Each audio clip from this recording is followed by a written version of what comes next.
Let me tell you the ballad of Bill. Sometimes self awareness starts with losing your way. Now, Bill is a real person, but it's not his real name. Bill had a good job, and Bill was good at his job. If young Bill had seen what old Bill had achieved, he would have been incredibly proud. And he should have been incredibly proud because he'd achieved a great deal. Now, this is the problem that a lot of people have. You see, all Bill really did when he was young was hit golf balls on the recreation ground with his cousin. You see, young Bill grew up in a community with not many aspirations. Family the same.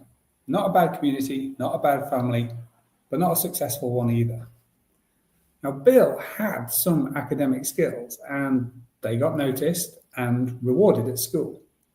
Meanwhile, his golf game never really developed because you see, he tried to teach himself while his cousin got interested in girls. And so Bill followed the rewards. Good grades turned into good GCSEs, good A-levels, and a pretty good university. At each stage, the path narrowed for Bill. General interest in learning was channeled towards sciences and then a career in health. First in labs and then management. Over the next 20 years, Bill accrued some things. A girlfriend, later wife, a mortgage on a flat, later a house, a dog, later 2 kids, and an electric leasehold car on his double driveway. Life was pretty okay. Holidays in the sun, in the summer, shopping at Waitrose on occasion. The dog died, but it was replaced with a Labrador that the kids adored. And it was while walking the dog, because let's face it, nobody else does it after a while, that he started to wonder, is this it? Is this the best I'm going to feel? He pretty much apologized for saying this when we met the first time. He used words like privilege and guilty with air quotes, and then phrases like first world problems and Britishisms like can't complain. So I started by helping him to acknowledge how he was feeling was real, not to deny it or dismiss it or compare it with someone else. Despite everything he had, he wasn't feeling fulfilled. Better to be honest with yourself, I said. And you could feel the relief in the acknowledgement. He's a good man. He's a good man who loves his family, but he was feeling a little lost and a little lonely.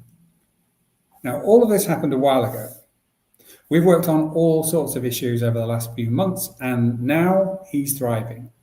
His wife has noticed the difference, and she sent me a message to thank me. Not necessary, that, but appreciated. So, what did Bill do? I know you're wondering. Well, he didn't blow up his life. He didn't quit his job. He didn't buy a sports car. He didn't have an affair, as far as I know. Bill, I hope not. What he did was he found the ways that he could reignite the passion he once felt for learning and for science. He got rid of some responsibilities and refocused on the things he cared about. This was all he needed. Now, that sounds easy from the outside, but not when you're lost. So, well done, Bill, I say. He's an everyday hero. Oh, and he's playing golf again. You know why? For fun. Nothing else. Just fun and friendship and a reason to get outside once in a while. So, thanks for listening to this. Have a lovely day. If you're curious about whether coaching could help, you can find more clarity with a free 15-minute call, and we'll explore it together. I've dropped a link below this. In the meantime, have a brilliant day and be more Bill.